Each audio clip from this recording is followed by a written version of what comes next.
नमस्कार, ABC channel में आपका स्वागत है। मैं हूं सचिन श्रीवास्तव और आप मेरे साथ देखेंगे आजमगढ़ से जुड़ी खबरें। आइए नजर डाल लेते हैं आज की खास खबरों पर। काशी गोमती ज्वेलर्स निकट भंवरनाथ मंदिर, अयोध्या रोड, आजमगढ़। त्योहारों की सौगात, खरीदे 5000 से ज्यादा के सोने, चांदी व हीरे के आभूषण और जीते लाखों के इनाम। ऑफर 15 सितंबर से 31 अक्टूबर तक। बम्पर प्राइस इलेक्ट्रिक स्कूटर और लाइफस्टाइल फर्नीचर, बेलनाडी, आजमगढ़। सभी प्रकार के फर्नीचर और इलेक्ट्रॉनिक सामानों की भरपूर रेंज।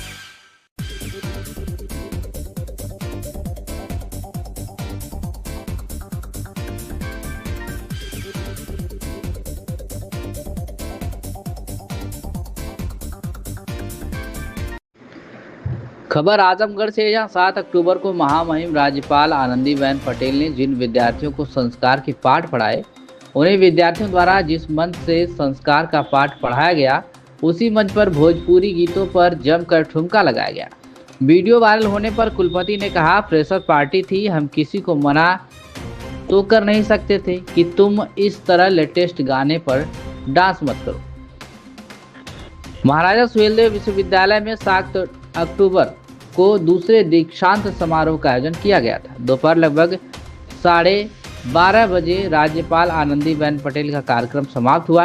इस कार्यक्रम के समाप्त होने के बाद विश्वविद्यालय प्रशासन की ओर से कार्यालय परिसर में लोगों के भोजन आदि की व्यवस्था की गई थी। इसके बाद 8 अक्टूबर को उसी मंच पर राज्यपाल का पोस्टर और बैनर हटाए बिना ही विद्यार्थियों की फ्रेशर पार्टी शुरू हो गई। इस दौरान विद्यार्थियों ने उनके होर्डिंग बैनर को हटाने की भी जहमत भी नहीं उठाई और मंच से लेकर नीचे तक जमकर ठुमके लगाए।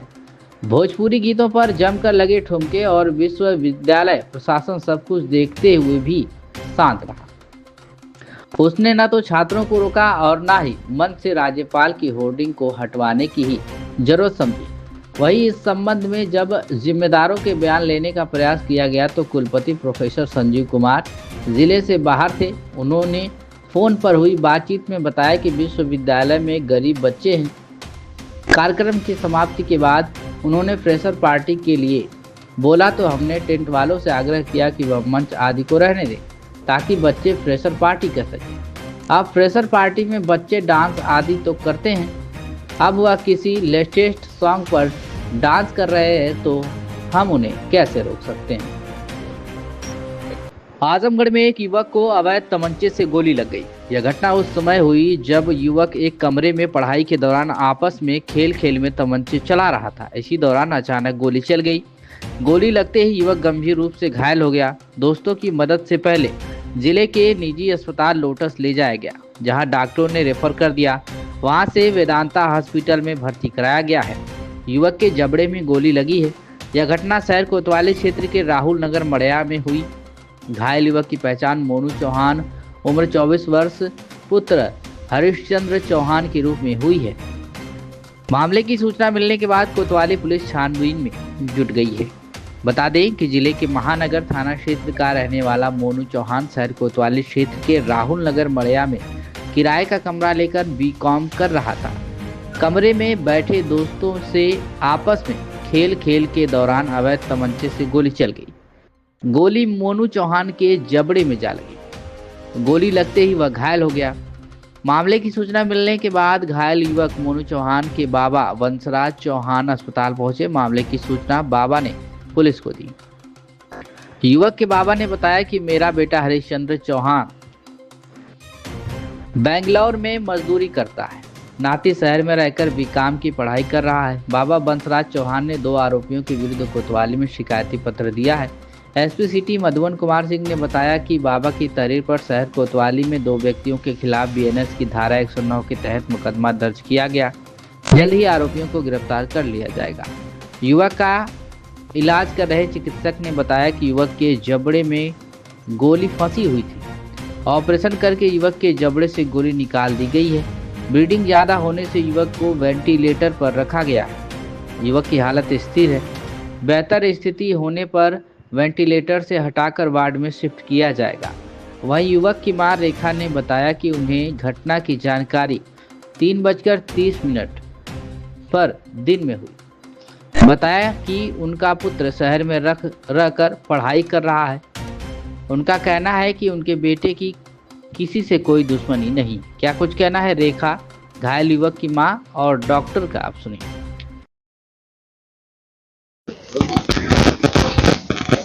क्या नाम है आपका? रेखा। कहाँ के रहने वाले हैं? मेरे नगर।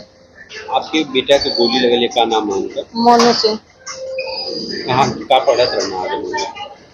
और भी काम करता हूँ। तो घटना की जानकारी आपको कैसे मिली है? जी हमको 3:30 बजे मिलल है। का पता चला जाके कि घाव लगल है, बस इतना जानकारी मिलल है। जब यहाँ आई कुछ दूर तब पता चला कि गोली लगल है। क्यों से कौन दुश्मनी? कोई नहीं। अभी कैसे स्थिति डॉक्टर से हमसे बतिया न पहले। गोली कहाँ लगल? जी जबरा में है, एपार से एपार हो गई गोली। कोई कुछ बताया कैसे क्या मामला हुआ है? जी नहीं। उनके साथ वाले कोई नहीं कुछ बताया? कुछ नहीं।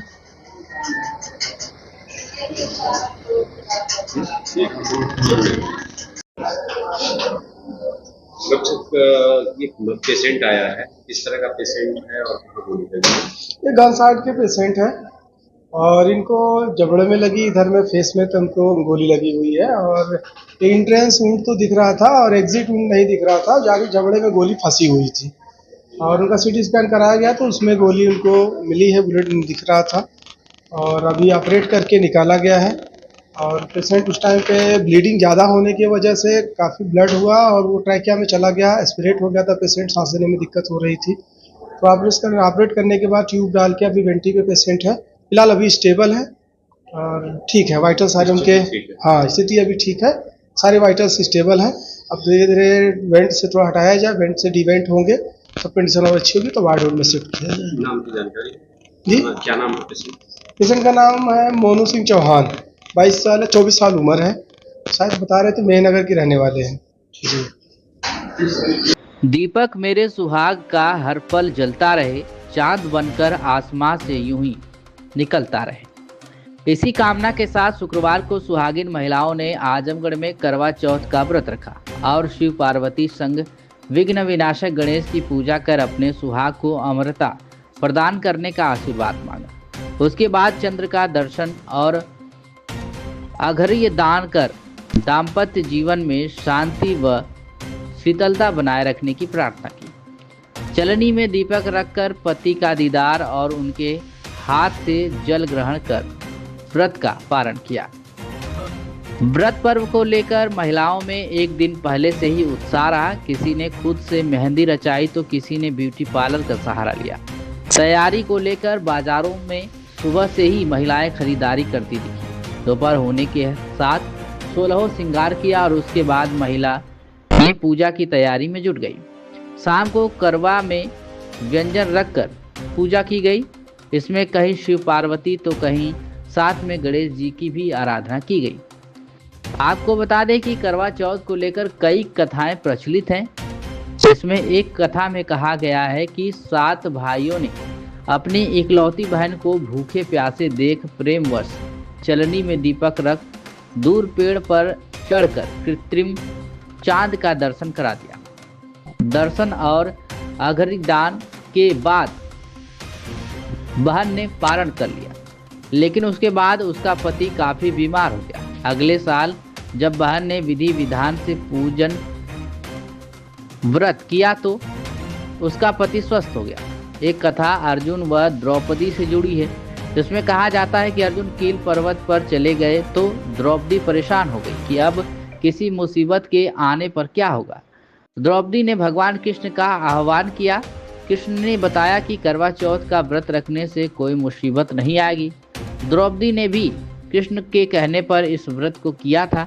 इन्हीं परंपराओं के तरह तरह के मीठे पकवान, खास तौर से पुआ और गुलगुला का भोग लगाकर चंद्रमा के उदय होने की प्रतीक्षा की गई। क्या कुछ कहना है व्रती महिला का, आप सुनिए। नव्या, ये आपका पहला करवा चौथ है और आपको कैसा लग रहा है आज व्रत करके और आप इतना रेडी होके आए हो आज पूजा करने, कैसा फील हो रहा है? बहुत अच्छा लग रहा है, कुछ नया चीज देखने को मिल रहा है, कुछ नया सीखने को मिल रहा है और मैं बहुत एक्साइटेड हूँ उस चीज के लिए। I am very very happy for to celebrate this Karwa Chauth. Thank you. जैसा कि प्रथा है कि पहले करवा चौथ के दिन पति अपनी पत्नियों को कुछ उपहार में देते हैं, तो हम आपसे पूछना चाहेंगे कि आज आपको क्या गिफ्ट मिला है? मुझे मंगलसूत्र मिला है और उसकी खुशी मिली है, पर गिफ्ट से ज्यादा वो मेरे लाइफ में वही मेरे लिए सबसे बड़ा तोहफा है। आजमगढ़ शहर के ब्रह्मस्थान स्थित शिवा हॉस्पिटल के पास शुक्रवार को अन्नपूर्णा रसोई रेस्टोरेंट कैफे एवं भोजनालय का शुभारंभ रेस्टोरेंट के मालिक बेचू मौर्य और उनकी पत्नी गीता मौर्य ने संयुक्त रूप से फीता काटकर किया।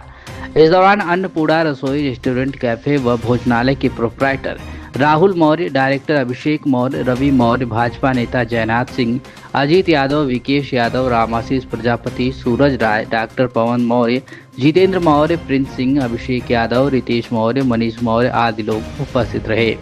आपको बता दें कि डायरेक्टर अभिषेक मौर्य ने बताया कि शहर का ऐसा रेस्टोरेंट है जहां इंडियन, साउथ इंडियन के लजीज व्यंजनों के साथ साथ चाइनीज व स्पेशल छोले भटूरे सहित ग्राहकों के मनपसंद चीज़ें उपलब्ध होंगे।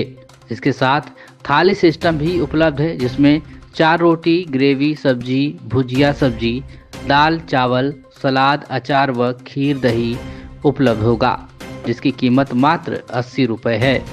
और स्पेशल थाली में 120 रुपये में है, जिसमें 4 बटर रोटी, मटर पनीर सब्जी, भुजिया सब्जी, दाल, चावल, सलाद के साथ अचार, घी व खीर भी होंगे।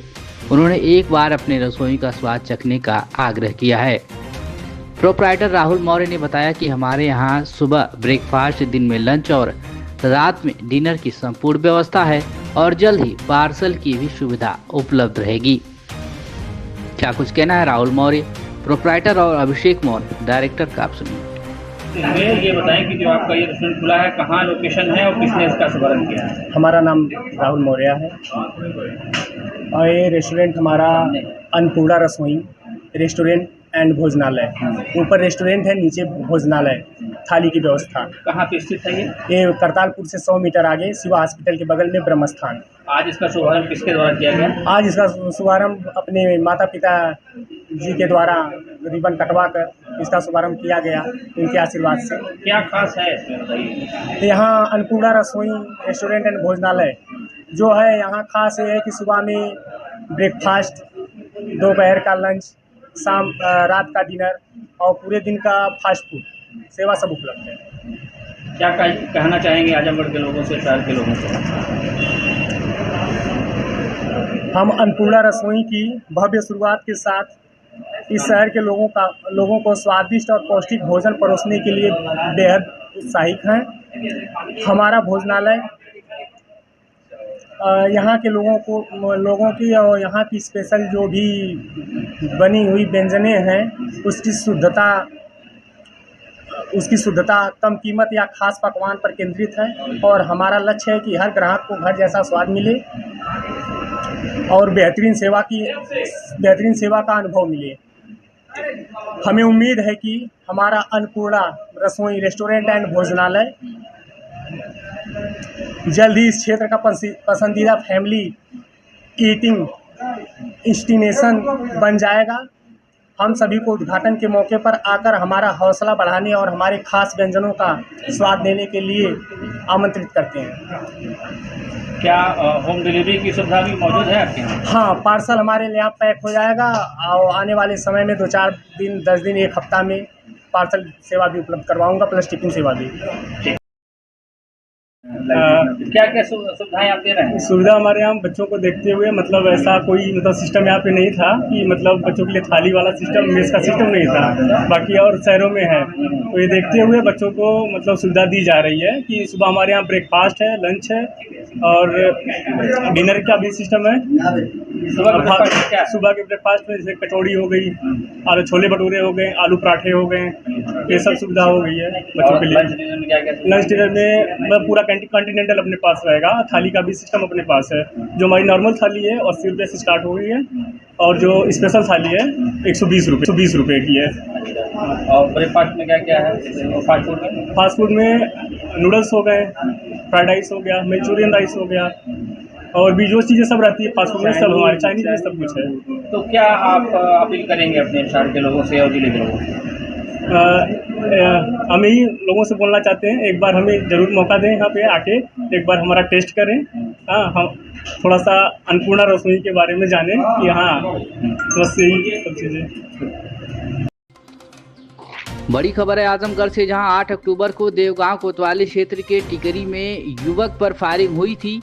आवेदक मोहम्मद कैफ पुत्र जलालुद्दीन निवासी टिकरी द्वारा तहरीर दी गई थी कि 2 अज्ञात मोटरसाइकिल सवार युवकों द्वारा उसके चचेरे भाई मोहम्मद शफीक शेख पुत्र जैनुद्दीन निवासी टिकरी पर पिस्टल से फायर कर जानलेवा हमला किया गया, जिसमें गोली उसके बाएं कंधे के नीचे लगी। घायल को टिकरगढ़ अस्पताल ले जाया गया, जहां से चिकित्सकों ने स्थिति को गंभीर देखते हुए ट्रामा सेंटर BHU वाराणसी के लिए रेफर कर दिया।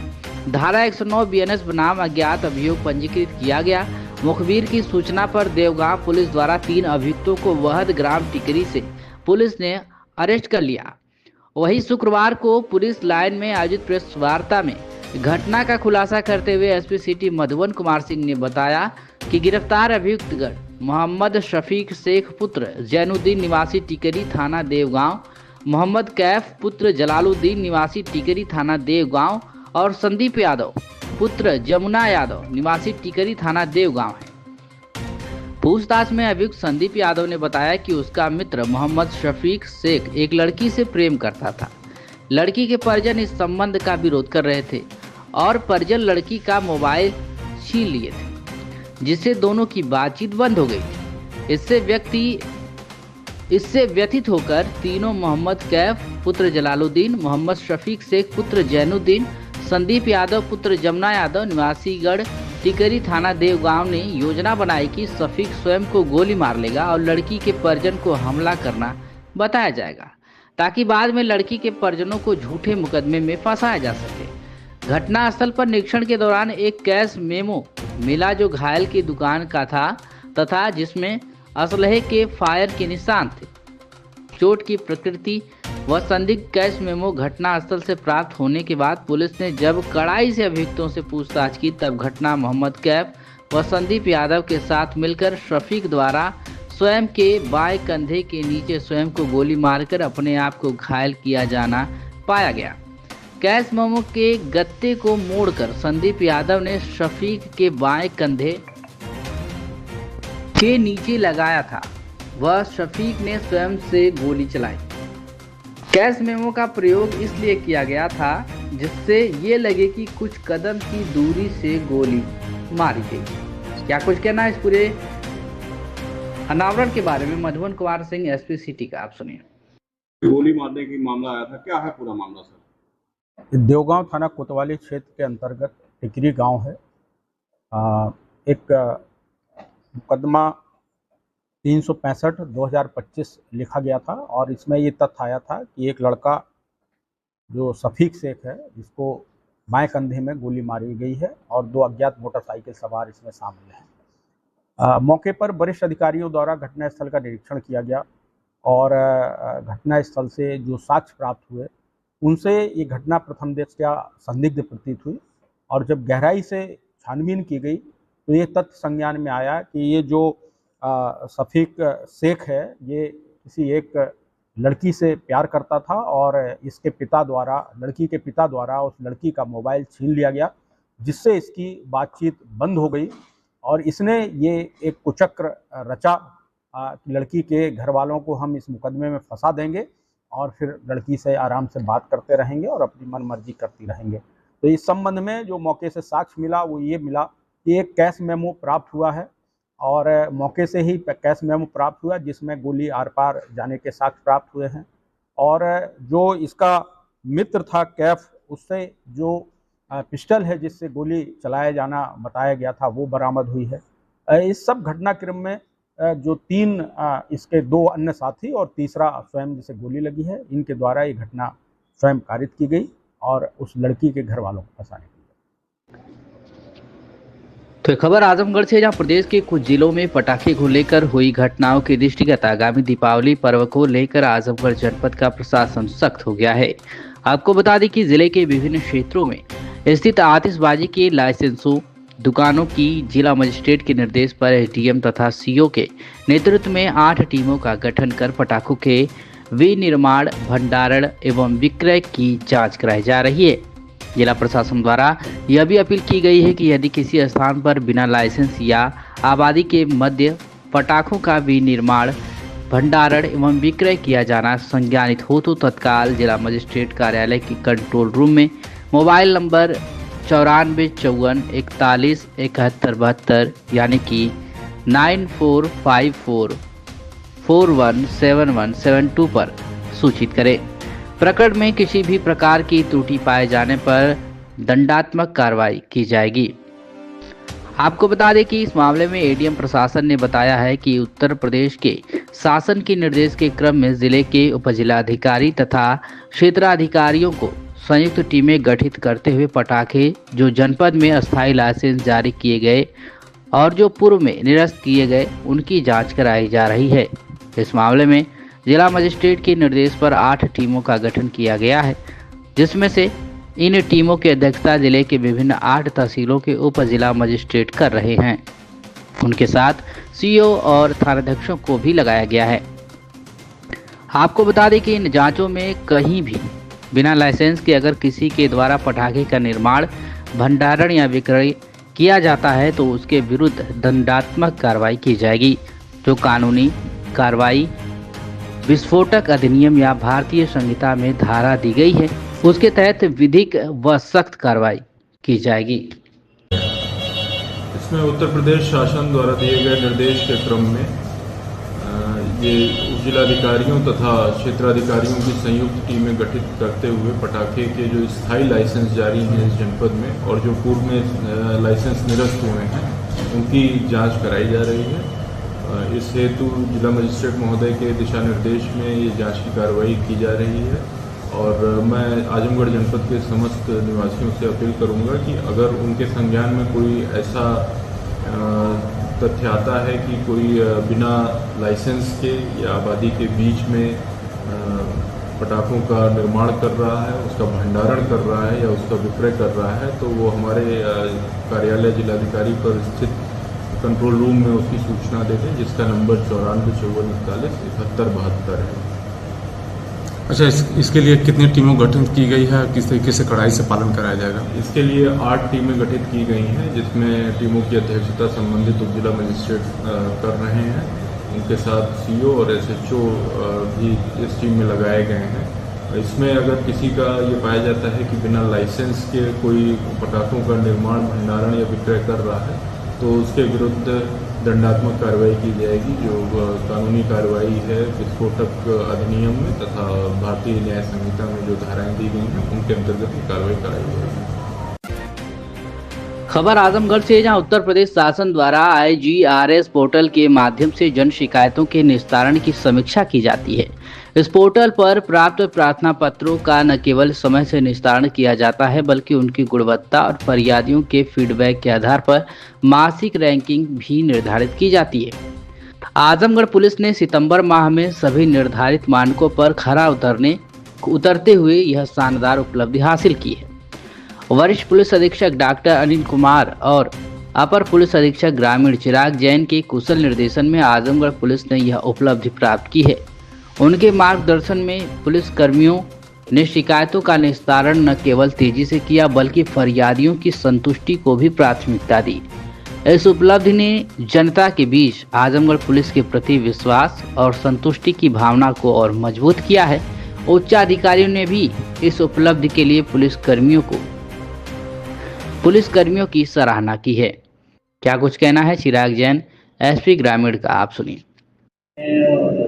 सबसे पहले आजमगढ़ को प्रथम हासिल हुआ है, किन किन थानों में भूमिका रही? देखिए, जनपद आजमगढ़ को सितंबर माह के IGRS निस्तारण में प्रथम स्थान राज्य में प्राप्त हुआ है। इस सितंबर माह में हमने लगभग 1500 से अधिक प्रार्थना पत्रों का गुणवत्तापूर्ण निस्तारण किया। सभी प्रार्थना पत्रों में आवेदकों से फीडबैक प्राप्त किया गया, जिसमें उनके द्वारा संतुष्टि व्यक्त की गई हमारे 25 थानों में से 18 थानों ने भी प्रथम स्थान प्राप्त किया है। उनके द्वारा भी 90% से अधिक आवेदनों का संतुष्टजनक गुणवत्तापूर्वक निस्तारण किया गया है। इसी तरह लगातार जन सुनवाई के माध्यम से IGRS के माध्यम से हमारे द्वारा लोगों की शिकायतों को निस्तारण करने का प्रयास किया जा रहा है और आगे भी यह प्रयास निरंतर जारी रहेगा। किस तरह के प्रॉब्लम को ज़्यादा आते हैं IGRS? देखिए, वर्तमान में जमीनी विवाद से संबंधित और घरेलू विवाद से संबंधित प्रार्थना पत्र ज़्यादा प्राप्त होते हैं, जिसमें हम लोग के द्वारा संयुक्त टीम को भेजकर मौके पर निस्तारण कराने का प्रयास किया जाता है। सर, पाकिस्तान कौन थाना रहा है? 18 थाने की लिस्ट थोड़ी में।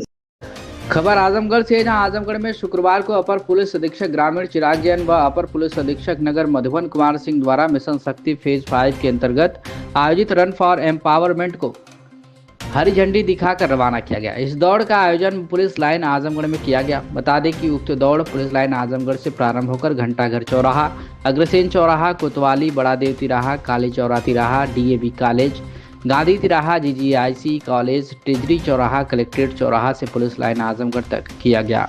इस दौड़ का मुख्य उद्देश्य महिलाओं की सुरक्षा, सम्मान एवं सशक्तिकरण के प्रति जागरूकता फैलाना रहा। इसमें जनपद के विभिन्न विद्यालयों की 500 से अधिक छात्राओं एवं पुलिसकर्मियों ने प्रतिभाग किया और समाज को महिला सुरक्षा का सशक्त संदेश दिया। प्रतिभागियों ने नारी सुरक्षा, नारी सम्मान, बेटी बचाओ, बेटी पढ़ाओ, महिला सशक्तिकरण ही राष्ट्र सशक्तिकरण जैसे प्रेरक नारों के माध्यम से समाज में जागरूकता का संचार किया। इस अवसर पर अपर पुलिस अधीक्षक ग्रामीण चिराग जैन ने कहा कि महिला सुरक्षा व सम्मान केवल पुलिस या प्रशासन की नहीं बल्कि पूरे समाज की जिम्मेदारी है। मिशन शक्ति का लक्ष्य है कि महिलाओं को हर स्तर पर सुरक्षित वातावरण मिले और वे निर्भीक होकर आत्मनिर्भरता की ओर अग्रसर हों। आजमगढ़ पुलिस सदैव महिलाओं की सुरक्षा और सहयोग के लिए प्रतिबद्ध है। उत्कृष्ट प्रदर्शन करने वाली छात्राओं को अपर पुलिस अधीक्षक ग्रामीण चिराग जैन द्वारा प्रशस्ति पत्र व मोमेंटो देकर सम्मानित किया गया। इसमें प्रथम स्थान अंजू देवी पुलिस लाइन आजमगढ़ व द्वितीय स्थान सरला पुलिस लाइन आजमगढ़, तृतीय स्थान नंदनी गुप्ता पुलिस लाइन आजमगढ़ को मिला है। इस अवसर पर क्षेत्राधिकारी सदर आस्था जायसवाल, क्षेत्राधिकारी नगर शुभम तोदी, क्षेत्राधिकारी फूलपुर किरण पाल सिंह, प्रतिसार निरीक्षक व अन्य अधिकारी कर्मचारीगण मौजूद रहे। काशी गोमती ज्वेलर्स, निकट भंवरनाथ मंदिर, अयोध्या रोड, आजमगढ़। त्योहारों की सौगात, खरीदे 5000 से ज्यादा के सोने, चांदी व हीरे के आभूषण और जीते लाखों के इनाम। ऑफर 15 सितंबर से 31 अक्टूबर तक। Bumper price electric scooter.